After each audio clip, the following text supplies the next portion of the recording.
19 برا کردار اور اس کا برا انجام، ماں باپ کی بات بھی نہیں سنتا، جو خیر کی طرف بلاتے ہیں، اللہ کو نہیں مانتا، آخرت کو نہیں مانتا، ایسے برے کردار کے برے انجام کا تذکرہ بھی ہے۔ آیت نمبر 20، کافروں کو نیکی کا بدلہ دنیا ہی میں مل جاتا ہے، آخرت ان کے لیے کچھ بھی نہیں، کیونکہ وہ مانتے نہیں آخرت کو۔ آیات 21 تا 23 ماضی سے برے کردار کی ایک مثال قوم عاد کا ذکر کیا گیا، جن کو اللہ نے ہلاک و برباد کیا تھا۔ پھر آیات 24 تا 25 جسے رحمت سمجھ رہے تھے وہی زحمت ثابت ہوئی، بادل آئے اور اس میں عذاب تھا، یہ سمجھ لے کہ بارش برسے گی، ہلہ گلہ ہوگا، اور اسی میں ان کے لیے عذاب تھا۔ اللہ کی طرف سے قوم عاد کا ذکر ہے۔ آیت نمبر 26، ہلاک ہونے والی قومیں زیادہ طاقتور تھی، مشرکین مکہ کو بتایا جا رہا ہے تم اپنے آپ کو جو کچھ سمجھتے ہو سمجھتے رہو، تمہیں 10% بھی اس کا نہیں ملا جو پچھلوں کو ملا تھا، تو وہ تباہ ہو گئے، تم کیسے اللہ کی پکڑ سے بچ جاؤ گے۔ آیات 27 سے 28 خود ساختہ معبودوں نے تباہی سے کیوں نہ بچایا، مشرکین مکہ کو بتایا جا رہا ہے جن جھوٹے معبودوں پر تکیہ کیے بیٹھے ہو، پچھلوں کو بھی دیکھو کس کس کی پوجا پاٹ کی، کوئی بچانے کو نہیں آیا جب اللہ کا حکم ان پر نازل ہوا اور صادر ہوا۔ آیات 29 سے 30 قرآن حکیم کی عظمت، جنات کی زبانی، بڑا پیارا مقام، اور تفسیر میں اس کا مطالعہ ضرور کیجیے گا۔ جنات کی ایک جماعت نے رسول اللہ علیہ السلام سے فجر کی نماز میں قرآن کی تلاوت سنی، ایک مرتبہ 2 رکعت میں تلاوت سنی، اور ایمان بھی لے آئے، سبحان اللہ، عظیم کلام کے قائل بھی ہو گئے، اور اپنی قوم کی طرف قرآن کے مبلغ اور داعی بن کر لوٹے۔ آگے لکھا ہے آیات 31 تا 32 حق کی دعوت جنات کی زبانی، اے ہماری قوم کے لوگوں، اللہ کی طرف پکارنے والے کی پکار کو قبول کرو، اسی میں تمہارے لیے خیر ہے، اور جو اللہ کی طرف داعی جو ہے بلانے والا ہے، دعوت دینے والا، اس کی بات کو نہیں مانے گا، پھر وہ اللہ کی پکڑ کا شکار ہوگا اور وہ اللہ کے فیصلوں کو عاجز نہیں کر سکتا۔ اس کے بعد آیات 33 سے 34 پوری کائنات کا خالق کیا انسان کو دوبارہ زندہ نہیں کر سکتا؟ جو پوری کائنات کا بنانے والا، چلانے والا، اس کے لیے انسان کو دوبارہ پیدا کرنا کیا مشکل۔ اور آخر میں آیت نمبر 35 نبی کریم صلی اللہ علیہ وسلم کو صبر کی تلقین، اولو العزم من الرسل، پچھلے عالی ہمت رسولوں کا ذکر کر کے اللہ کے پیغمبر علیہ السلام کو فرمایا جا رہا ہے آپ بھی ان کی طرح صبر کیجئے، استقامت کا مظاہرہ کیجئے۔ ناظرین کرام، یہ تو جائزہ مکمل ہوا سورۃ الاحقاف کی آیات کا۔ اس کے بعد چلتے ہیں چند منتخب آیات کے مطالعے کی طرف۔ پہلی آیت جس کا انتخاب کیا گیا سورۃ الاحقاف آیت نمبر 15، گھر والوں کے لیے قیمتی دعا، اپنے لیے، ماں باپ کے لیے، اولاد کے لیے، بڑا پیارا مقام۔ رب اوزعنی ان اشکر نعمتک التی انعمت علی وعلی والدی وان اعمل صالحا ترضاہ واصلح لی فی ذریتی انی تبت الیک وانی من المسلمین۔ ترجمہ، اے میرے پروردگار مجھے توفیق دے کہ میں تیری اس نعمت کا شکر بجا لاؤں جو تو نے مجھ پر اور میرے ماں باپ پر انعام کی ہے، اور یہ کہ میں ایسے نیک عمل کروں جن سے تو خوش ہو جائے، اور میرے لیے میری اولاد میں صلاح و تقوی دے، میں تیری طرف رجوع کرتا ہوں اور میں فرمانبرداروں میں سے ہوں۔ بڑی پیاری دعا اپنے لیے کہ اللہ نعمتوں کا شکر ادا کرنے کی توفیق دے، والدین کے لیے بھی، اور اس بات کی توفیق بھی کہ اولاد میں صلاح کا معاملہ ہو جائے، اصلاح کا معاملہ ہو جائے، اولاد میں تقوی پیدا ہو جائے۔ اس دعا کو ہمیں ہمارے معمولات میں شامل کرنا چاہیے۔ اللہ مجھے اور آپ کو توفیق عطا فرمائے۔ ناظرین کرام، اس کے بعد جن آیات کا انتخاب کیا گیا وہ جنات کے تعلق سے ہیں، آیات 29 تا 33، اور عنوان ہے جنات کا سماع قرآن اور ایمان۔ ایک محفل سماع ہمارے بھی ہوتی ہے، سنا جاتا ہے پتہ نہیں کیا کچھ، اور ایک قرآن کی سماعت کی محفل ہے، اور عجیب مقام قرآن کا، خوبصورت مقام قرآن کا۔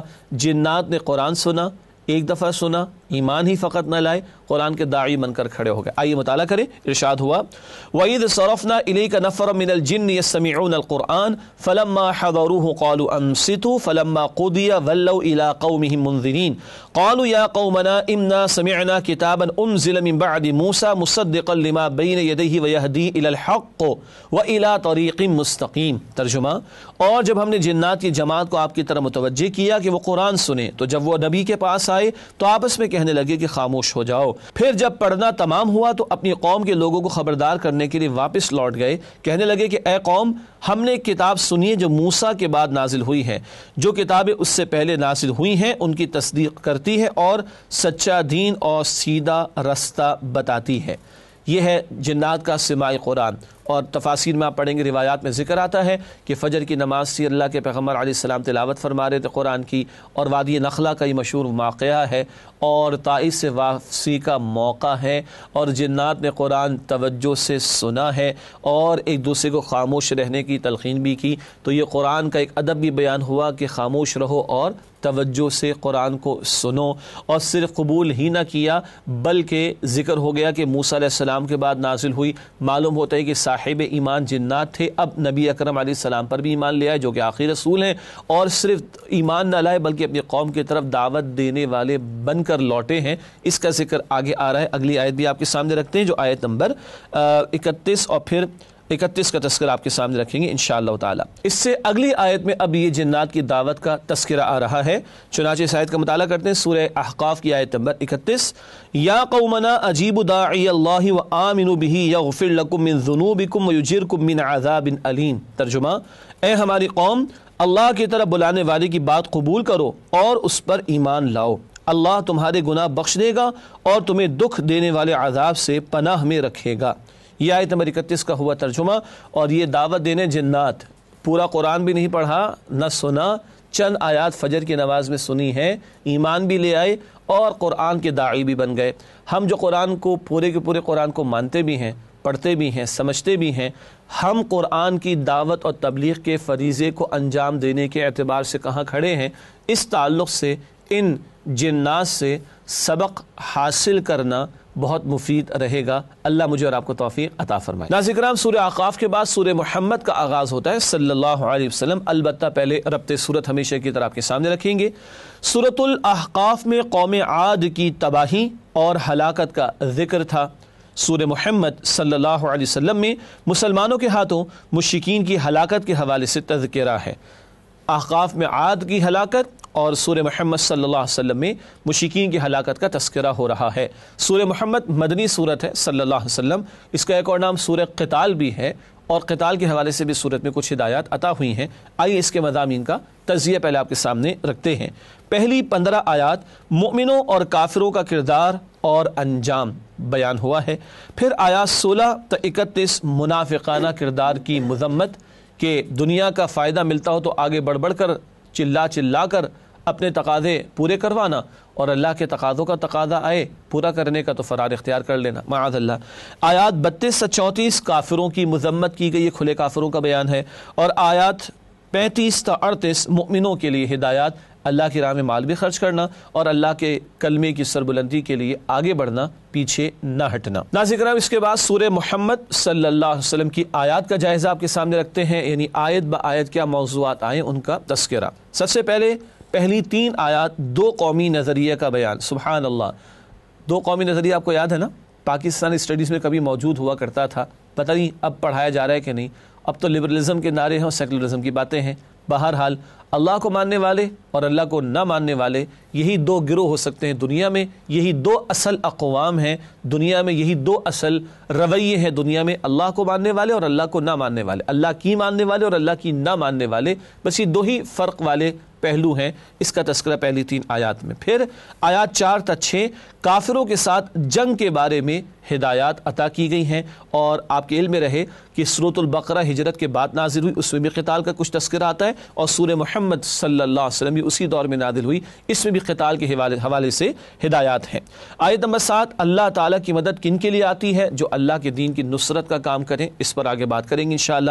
آیات 8 تا 11 کافر برباد ہو کر رہیں گے، وقتی طور پر ابال ہے لیکن دراصل ان کے لیے خاتمہ ہلاکت کا ہی ہوگا، کفار کے لیے بات ہو رہی۔ آیت نمبر 12 کافر دنیا میں کیوں مزے کر رہے ہیں؟ اس لیے کہ دنیا میں خوب مل جائے گا، آخرت میں ان کے لیے کچھ نہیں ہے۔ اللہ دنیا میں جانوروں کو بھی تو دے رہا ہے، کافروں کو دے دے تو کون سی بڑی بات ہے؟ یہ ذکر قرآن نے کیا ہے، آخرت میں ان کے لیے کچھ نہیں ہے۔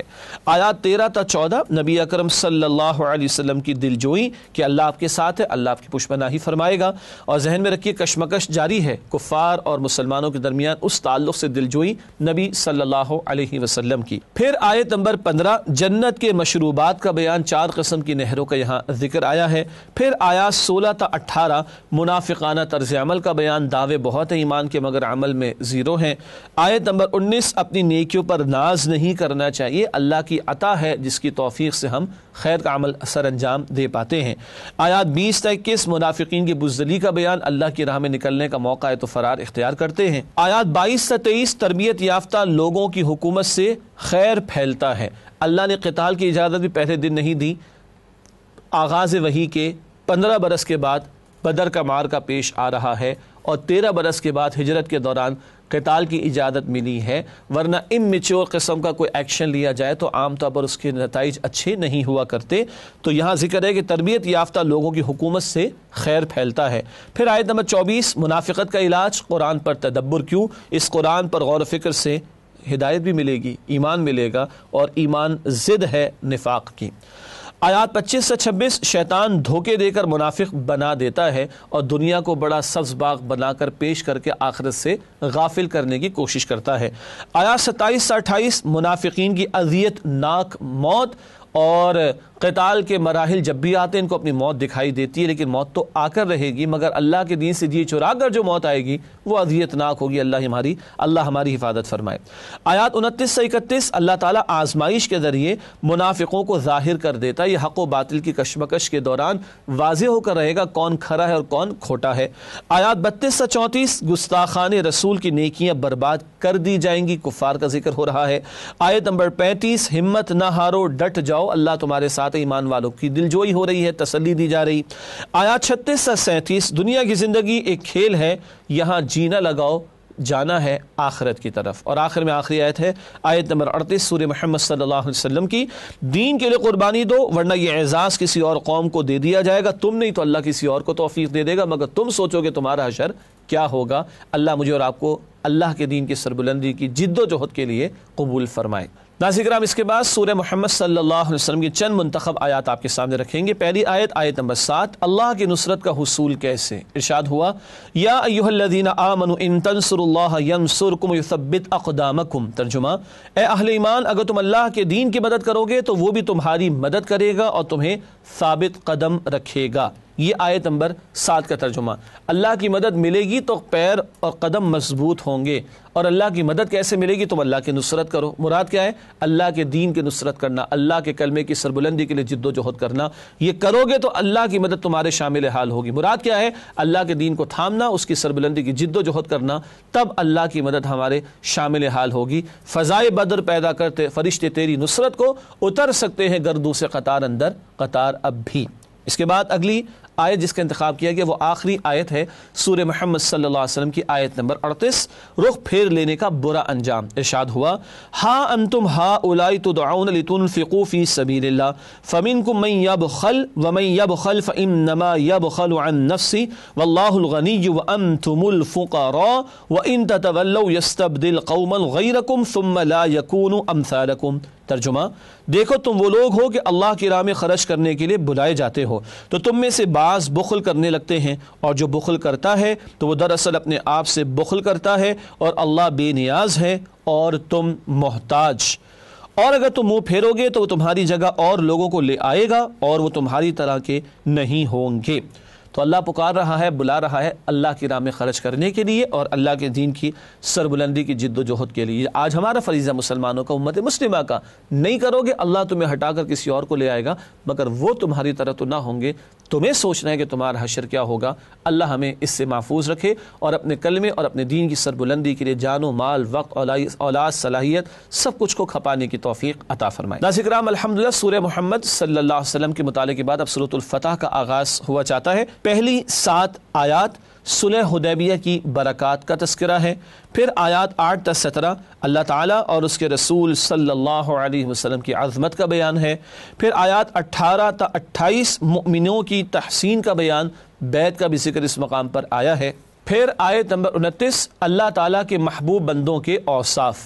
ناظرین کرام، اس کے بعد سورہ فتح کی آیات کا جائزہ آپ کے سامنے رکھتے ہیں، یعنی موضوعات کے اعتبار سے آیت بآیت تجزیہ آپ کے سامنے رکھیں گے۔ پہلی 3 آیات صلح حدیبیہ کھلی فتح ہے، 6 ہجری کا واقعہ، عمرے سے روک دیا گیا، بظاہر دب کر صلح، مگر اللہ کہتے ہیں کہ کھلی فتح ہے، اور صلح حدیبیہ 6 ہجری 1400 صحابہ رضی اللہ تعالی عنہم اجمعین روک دیے گئے، اور 1.25 برس بعد 8 ہجری 10,000 کا لشکر رسول اللہ علیہ السلام لے کر گئے اور مکہ فتح ہو گیا بغیر کسی جنگ کے۔ تو کھلی فتح صلح حدیبیہ۔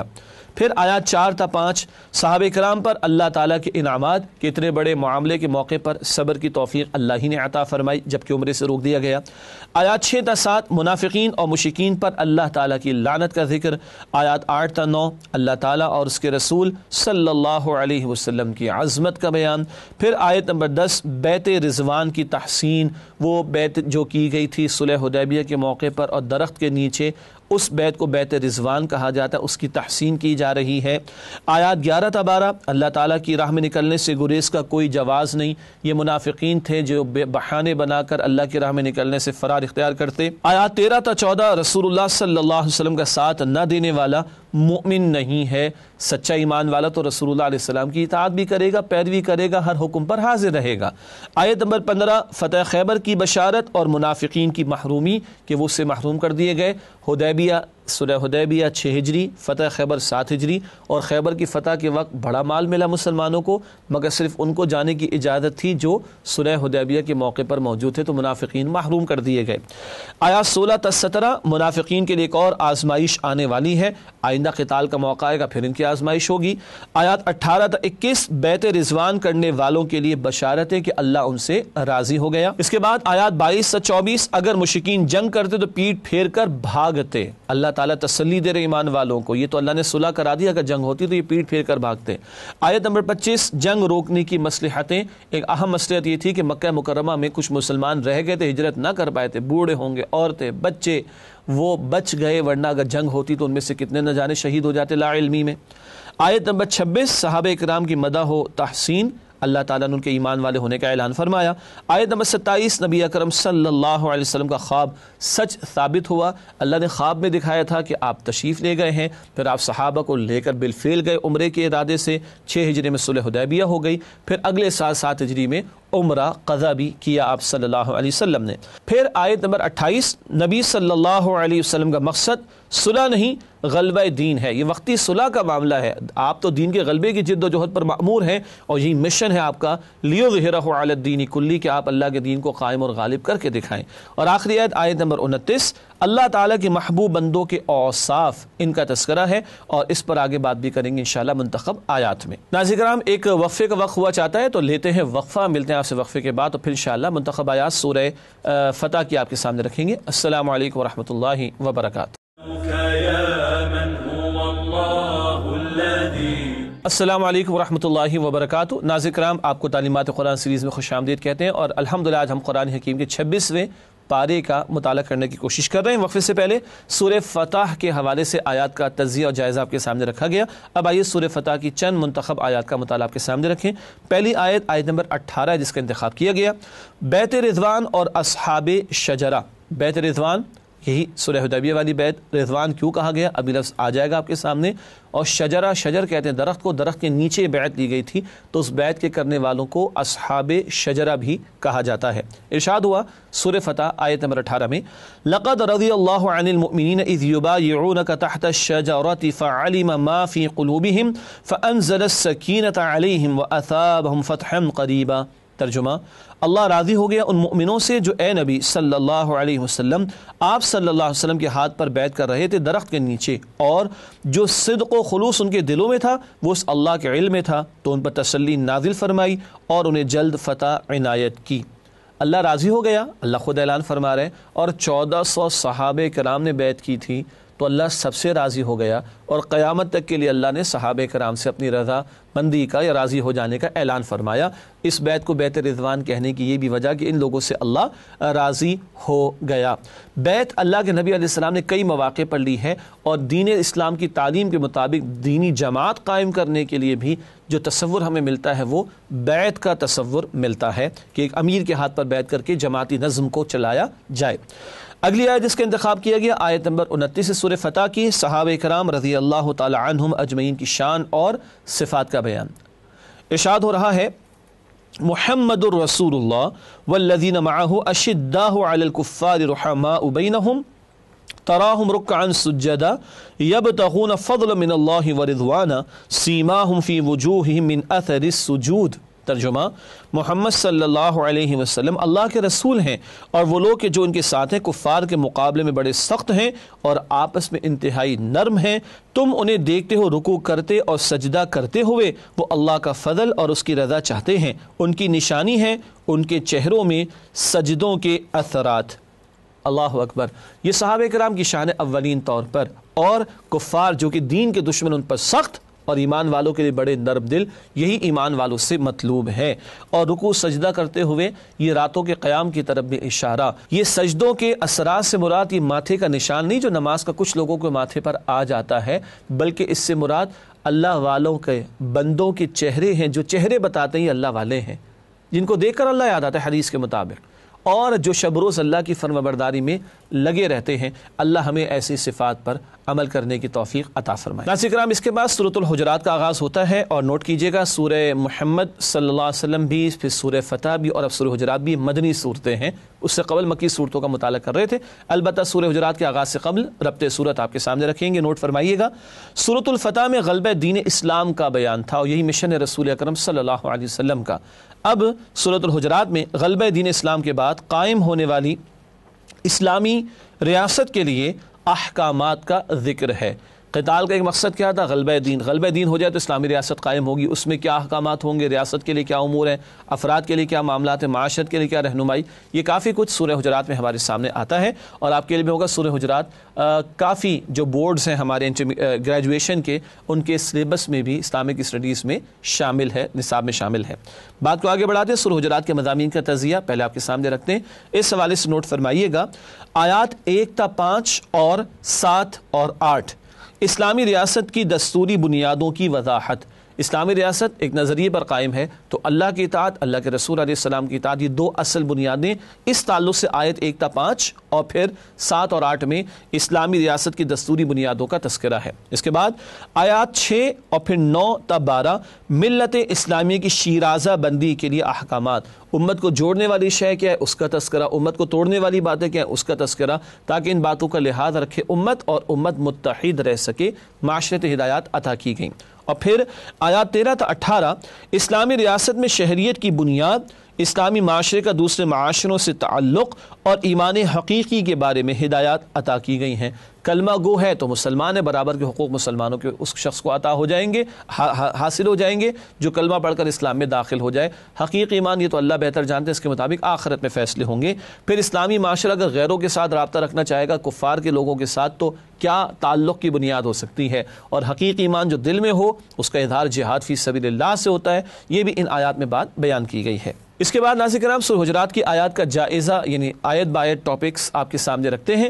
سب سے پہلی آیت، کوئی قانون سازی قرآن و سنت کے خلاف نہیں ہوگی، اپنے معاملات کو اللہ اور اللہ کے رسول سے آگے نہ بڑھاؤ۔ یہ اسلامی ریاست کا اصل الاصول ہے، سارے قوانین اللہ اور اس کے رسول علیہ السلام کی تعلیمات کے مطابق ہوں گے، خلاف نہیں ہو سکتے۔ آیات 2 تا 5 دستور اسلامی کی جذباتی و ثقافتی بنیاد، نبی اکرم صلی اللہ علیہ وسلم کا ادب و احترام۔ ہر قوم کو کسی ہیرو کی ضرورت ہوا کرتی ہے، ہمیں کسی کی ضرورت نہیں۔ ساری انسانیت کے لیے اسوہ حسنہ رسول اللہ علیہ السلام کا قرار دیا گیا، ان کی محبت، ان کی تعظیم، ان کا ادب، ان کا احترام، یہ سارا کچھ سورہ حجرات کی آیات 2 تا 5 میں ہمارے سامنے آتا ہے۔ آیت نمبر 6، بغیر تحقیق کے فیصلہ نہ کرو، کوئی اہم خبر آئے تو تحقیق کر کے پھر آگے بڑھاؤ، ایسا نہ ہو کہ جھوٹی خبر پھیل جائے اور لوگوں کو نقصان ہو جائے۔ آیات 7 تا 8 رسول اللہ صلی اللہ علیہ وسلم کی اطاعت نہ کی تو مشکل میں پڑ جاؤ گے، بتایا جا رہا ہے ان کی مانو، تمہاری خواہشات پر اگر عمل ہونے لگے تو تم مشکل میں پڑ جاؤ گے، وہ تو رحمت للعالمین ہے، تمہارے لیے رحمت کا باعث ہیں وہ بھی، اور ان کی عطا کردہ تعلیمات بھی۔ آیات 9 تا 10 دو مسلمان گروہ باہم لڑ پڑے تو فوراً صلح کراؤ، یہ نہیں کہ تماشا دیکھو، نہیں، چاہے دو مسلمان افراد ہوں یا دو مسلمان گروہ ہوں، باقیوں کو کہا گیا صلح کرانے کی کوشش کرو۔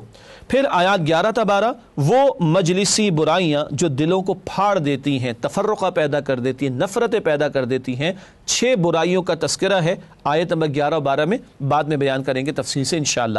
پھر آیت نمبر 13 عالمگیر مساوات انسانی کی بنیاد، وحدت خالق اور والدین.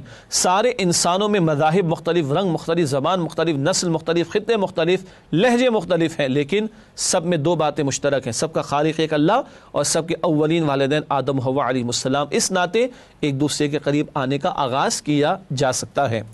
پھر آیت نمبر 14، اسلام اور ایمان کا فرق. بہت بنیادی بات ہے، بہت قیمتی بات ہے. اقرار اسلام ہے اور دل سے تصدیق وہ ایمان ہے. ایک فرق یہاں پر کیا گیا. آیت نمبر 15، حقیقت میں مومن کون ہے؟ جو ایسا ایمان رکھیں کہ دل میں کوئی شک و شبہ نہ ہو اور عمل میں جہاد فی سبیل اللہ کا مستقل عمل دکھائی دے. اللہ کا بندہ بننے کے لیے محنت، اللہ کی بندگی کی دعوت دینے کے لیے محنت، اللہ کی بندگی پر مبنی نظام کو قائم کرنے کی جد و جہد کے لیے محنت. اس ساری محنت کا عنوان جہاد فی سبیل اللہ. تو حقیقی مومن کون؟ دل میں سچا حقیقی ایمان ہو اور عمل میں جہاد فی سبیل اللہ کا طرز عمل نظر آ رہا ہو. پھر آیات 16 تا 18، اسلام قبول کرنا تمہارا کمال نہیں بلکہ تم پر اللہ کا احسان ہے. تو جتاؤ نہیں کہ تم اسلام لے آئے ہو، بلکہ اللہ کی نعمت مانو کہ اللہ نے تم پر احسان فرمایا کہ تم ایمان کی دولت اور ہدایت کی دولت عطا فرما دی. ناظرین کرام، اس کے بعد اب چلتے ہیں چند منتخب آیات کے مطالعے کی طرف سورہ حجرات کے تعلق سے. آئیے پہلی آیت کا مطالعہ کریں جس کا انتخاب کیا گیا ہے. سورہ حجرات آیت نمبر 2، احترام رسول صلی اللہ علیہ وآلہ وسلم. ارشاد ہو رہا ہے، یا ایھا الذین آمنوا لا ترفعوا اصواتکم فوق صوت النبی ولا تجہروا له بالقول کجہر بعضکم لبعض ام تحبط اعمالکم وانتم لا تشعرون. ترجمہ، اے ایمان والو، اپنی آوازیں نبی صلی اللہ علیہ وسلم کی آواز سے اونچی نہ کرو اور ان صلی اللہ علیہ وسلم کے روبرو زور سے نہ بولا کرو جس طرح آپس میں ایک دوسرے سے زور سے بولتے ہو. ایسا نہ ہو کہ تمہارے اعمال ضائع ہو جائیں اور تم کو خبر بھی نہ ہو. اللہ اکبر. یہ پورے قرآن حکیم میں رسول اکرم صلی اللہ علیہ وسلم کے ادب اور احترام کے تعلق سے حساس ترین اور اہم ترین آیت ہے. نبی کی آواز سے آواز اوپر گئی تو نیکیاں برباد ہو جائیں گی اور پتہ بھی نہیں چلے گا. نبی کی آواز سے آواز اوپر ہو تو نیکیاں برباد. جو نبی کی رسالت کا انکار کرے، نبی کی سنت کا سرے سے انکار کرے جیسے کہ منکرین سنت، کیا انجام ہوگا؟ جو نبی کی تعلیم کا مذاق اڑائے، کیا انجام ہوگا؟ جو نبی کے حکم کے مقابلے میں اپنی عقل، اپنی خواہش کو ترجیح دے، جو کہے کہ اس پر تو عمل ہو نہیں سکتا، یہ تو بڑا مشکل ہے، اس طرح کی حرکتیں کہاں لے کر جائیں گی بندوں کو اندازہ کیا جا سکتا ہے. اس کے بعد اگلی آیات جن کا انتخاب کیا گیا وہ آیات 11 اور 12 جن میں 6 برائیوں کا تذکرہ ہوا جن سے ہمیں بچنے کو کہا گیا. آئیے پہلے آیت نمبر 11 سورہ حجرات کی اس کا مطالعہ آپ کے سامنے رکھیں. یہ وہ 3 برائیاں ہیں کہ جو عام طور پر ایک دوسرے کے سامنے کی جاتی ہیں، موجودگی میں کی جاتی ہیں. یا ایھا الذین آمنوا لا یسخر قوم من قوم عسى ان يكونوا خيرا منهم ولا نساء من نساء عسى ان يكن خيرا منهن ولا تلمزوا انفسكم ولا تنابزوا بالالقاب بئس الاسم الفسوق بعد الايمان ومن لم يتوب فاولئك هم الظالمون. ترجمہ، اے ایمان والو، مرد مذاق نہ اڑائیں مردوں کا، ممکن ہے کہ وہ ان مذاق اڑانے والوں سے بہتر ہوں، اور نہ عورتیں مذاق اڑائیں عورتوں کا، ممکن ہے کہ ان مذاق اڑانے والیوں سے بہتر ہوں. اور اپنے مسلمان بھائی کو طعنہ نہ دو اور نہ ایک دوسرے کا برا نام رکھو. ایمان لانے کے بعد برا نام رکھنا برا عمل ہے اور جو توبہ نہ کریں پس وہی تو ظالم ہیں. یہ 3 برائیاں ہیں جو ایک دوسرے کے سامنے کی جاتی ہیں. ہم اس کو بڑا ہلکا سمجھتے ہیں مگر ایک چنگاری ہی کافی ہوتی ہے بڑی آگ کو بھڑکانے کے لیے. مذاق نہ اڑاؤ. ہمارے مذاق آج جھوٹ کا نام ہے، دوسرے کو ذلیل کرنے کا نام ہے. اس کی قطعاً اسلام میں ممانعت ہے.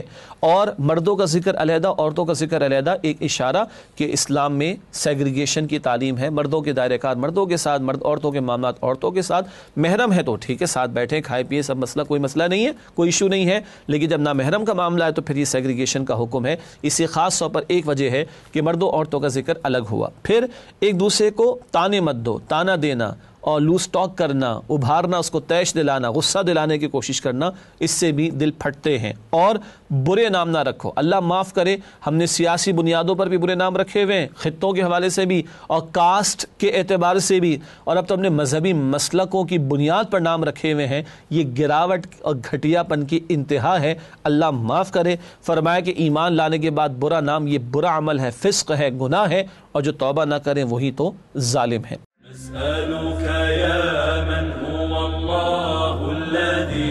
ناظرین کرام، اس کے بعد سورہ قوف کا آغاز کریں گے، اور سورہ قوف مکی صورت اور اس سے آخری منزل قرآن کی 7ویں منزل اس کا آغاز بھی ہوتا ہے. لیکن پہلے ربط صورت آپ کے سامنے پیش کریں گے. سورۃ الحجرات میں معاشرتی تعلیمات کا بیان بھی تھا.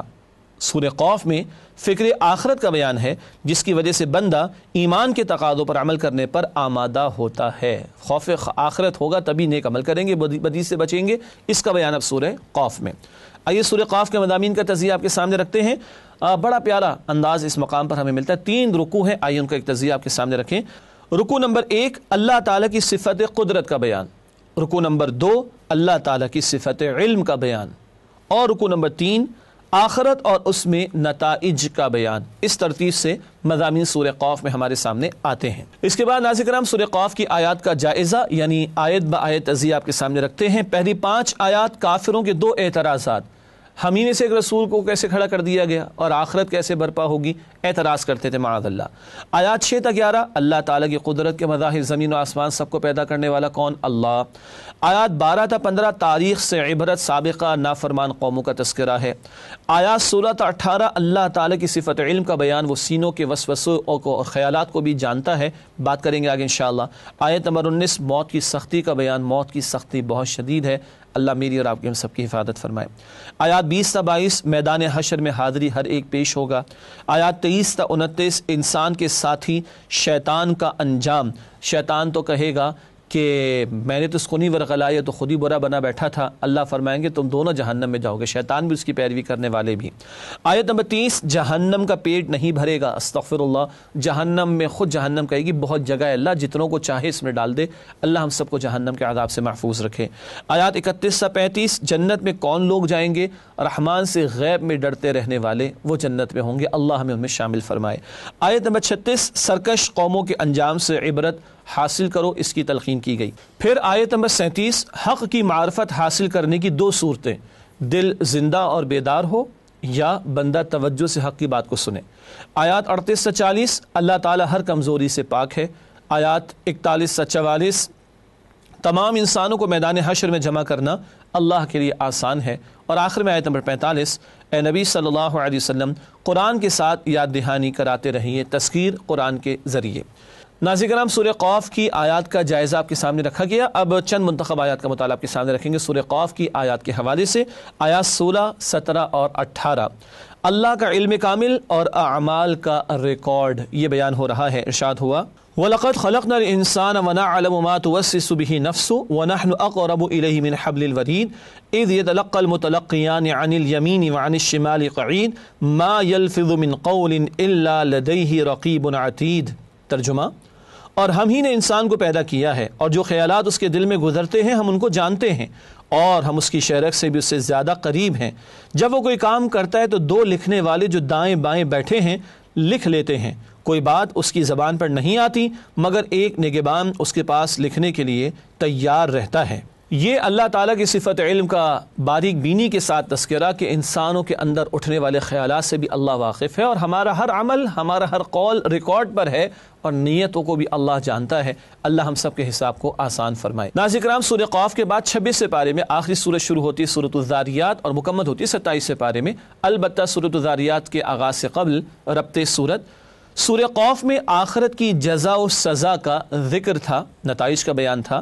سورۃ الذاریات میں وقوع قیامت کے دلائل کا بیان ہے، اور اللہ سبحانہ و تعالیٰ نے چند قسمیں بھی کھائی ہیں اور قیامت کا تذکرہ فرمایا ہے۔ اس کے بعد سورۃ الذاریات کے مضامین کا تجزیہ آپ کے سامنے رکھتے ہیں۔ پہلی 14 آیات وقوع قیامت اور منکرین کا انکار آخرت، پھر آیات 15 تا 19 متقین کی صفات اور حسین انجام کا ذکر، پھر آیت نمبر 20 تا 23 آیات الہی کا بیان، اللہ کی نشانیوں کا تذکرہ، پھر آیات 24 تا 46 وقوع قیامت کا تذکرہ، آیات 47 تا 51 منکرین کا انکار آخرت، آیات 52 تا 60 منکرین حق کے لیے وعیدیں اور اہل ایمان کے لیے ہدایات۔ اس کے بعد سورۃ الذاریات کی وہ آیات جو 26 سے پارے میں شامل ہیں ان کا جائزہ آیت بایت آپ کے سامنے رکھتے ہیں۔ پہلی 6 آیات قیامت ضرور آئے گی، قسمیں کھا کر اللہ تعالیٰ نے بیان فرمایا۔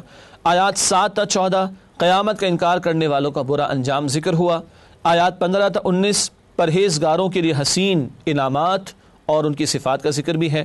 آیات 20 تا 23 آیات انفسی و عرضی قیامت کے لیے دلیل ہیں، کائنات میں اللہ کی نشانیاں، زمین میں بھی اللہ کی نشانیاں موجود ہیں، اور خود ہمارے اندر انسانوں بھی اللہ کی معرفت کی نشانیاں موجود. اور آیات 24 تا 30 سیدنا ابراہیم علیہ السلام کے لیے بشارت، ایک بیٹے کی ولادت، جناب اسحاق علیہ السلام کی ولادت فرشتے دینے کے لیے آئے تھے، اس کا تذکرہ ہے. پروگرام کا اختتام ہم کرتے ہیں ہمیشہ ایک حدیث کے بیان پر. فرمان نبوی صلی اللہ علیہ وآلہ وسلم، اللہ تعالیٰ کے کلام کو دوسرے سارے کلاموں پر ایسی ہی فضیلت ہے جیسی کہ خود اللہ تعالیٰ کو ساری مخلوق پر فضیلت حاصل ہے. یہ بہقی شریف کی روایت ہے. اور ناظرین کرام، اسی کے ساتھ آپ سے اجازت چاہیں گے. اللہ تعالیٰ ہمیں قرآن حکیم سے مزید تعلق کی مضبوطی عطا فرمائے. آمین یا رب العالمین. وآخر دعوانا ان الحمد للہ رب العالمین. والسلام علیکم ورحمۃ اللہ وبرکاتہ.